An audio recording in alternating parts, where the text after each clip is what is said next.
Hi, welcome to Coming to New England. My name is Ashley Duffy, and my guest today is my grandmother. Thank you for coming. You're welcome. I was born right here in Rhode Island, in Providence. My grandfather died very young, and my grandmother had a big farm, a dairy farm. So she turned it over to her oldest son, and my father was her youngest child. So they came here to live with her daughter and her daughter's husband. That's how they wound up in Rhode Island. And what was the house like that you grew up in? Well, there was 4 bedrooms and then 4.5 rooms downstairs. Okay. And the backyard was a cemetery. It was so cool because I could go out at night and climb over the fence and go wandering around in the cemetery, looking at I never touched anything or broke anything. I just liked to read the dates and the names on the cemetery and when they died and how long they'd been gone, that kind of stuff. It was just interesting to me. In my day, there was half-a-day schools. There wasn't a full day of kindergarten. So my mom had me enrolled in the afternoon kindergarten class. And there was a huge tree in our front yard. So every day I would have breakfast and I'd go out and play. And then I'd climb up the tree. And when Mom called me to go and get ready for school, I wouldn't come out of the tree. And this went on for like the first 4 or 5 days of kindergarten classes. Till one day I was up in the tree and my mother was trying to get me down and the truant officer showed up. And he gave me a choice. Either I could get down and come to school or go to kindergarten next year. So I came down and started kindergarten. Can you describe the personalities of your family members? I don't know, there was a grouping. You know, we had a little bit of everything in the family. My brother Johnny was extremely quiet. My brother Joey, unfortunately, was ill, so it was quiet. It was just mostly me and Johnny most of the time. And he was quiet, so I kind of took advantage of that. And what were your parents' personalities like? Oh, my mom was sweet and kind and funny, and my dad was crazy. And he would sing, because he had a great voice.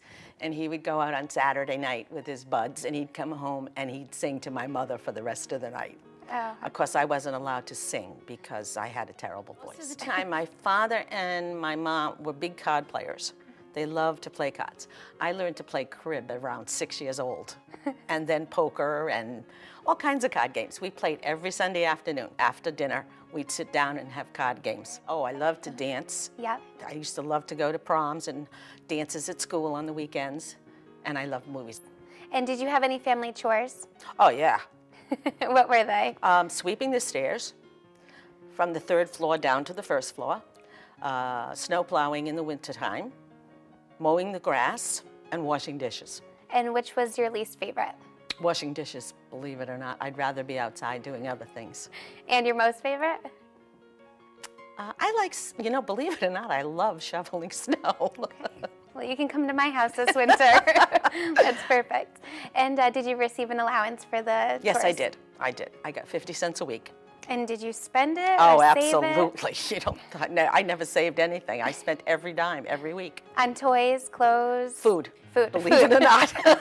And candy, yeah. Can you describe a typical family dinner? There's things that stick out in your mind about Sunday afternoon dinners, and the biggest one was the time my mom sent my dad on an errand to go get something at the store, and he came back with a man and said that he had seen him walking on the street, and he didn't have a jacket on, it was cold, so he offered him a ride, and he brought him home for dinner, and they stayed friends for the rest of their lives. Everything was traditional. We had a lot of relatives come for the holiday dinners, and talking and laughing and caroling, and go out caroling. Oh, they let me go on that one because there was a lot of them, so they enjoyed it. But there was a big deal. Christmas, Thanksgiving, and Easter were really big holidays in my family. And who is the oldest relative that you remember in your family?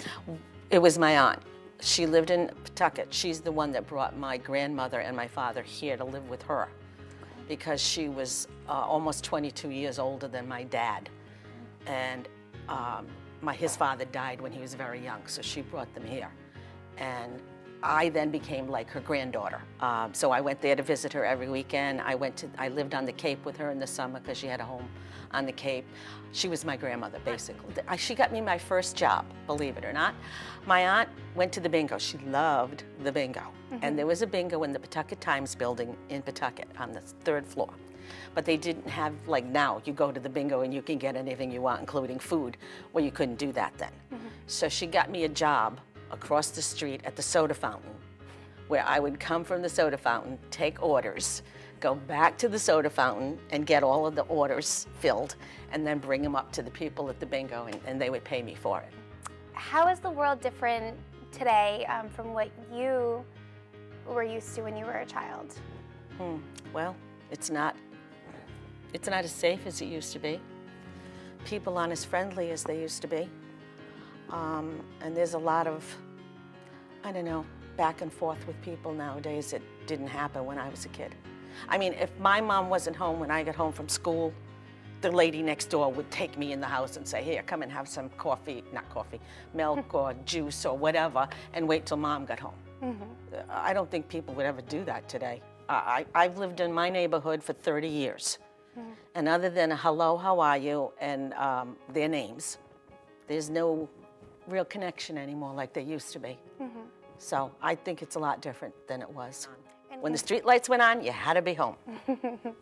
But other than that, yeah, and that's what I mean. We could be out there playing and hide and seek and all that kind of craziness, and nobody worried about us. I could go to Haywood Park and play in Haywood Park all night, or Buckland Park when I lived in that area, and never worried about it. But I wouldn't let my kids do that today. It's the hurricane of 1954. It was the first hurricane that I lived through, and my girlfriend and I had kind of snuck out of the house to go across the street and play in the park while the hurricane was beginning. And our parents nearly went crazy trying to get us into the house and out of danger before the hurricane hit really badly. It was pouring by the time they found us and got us into the house. And then there was weeks of no lights and, you know, just kind of scary. It was a scary time. Anything else that impacted you? Well, I was very lucky to meet John F. Kennedy, to talk to him, to have a one-on-one with him. And I thought he was great. I thought he was gorgeous. I thought he was wonderful. He was from New England.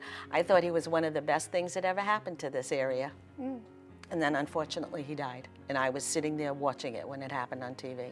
And they showed the whole episode on television that day. And from then on for weeks it was on TV. It was a sad time, very sad. And it impacted your family and just everybody? Yeah, because everybody he was part of the area. He belonged to us. He was a New Englander. And he was Irish, just like us. So, exactly. Yeah. How would you define the American dream?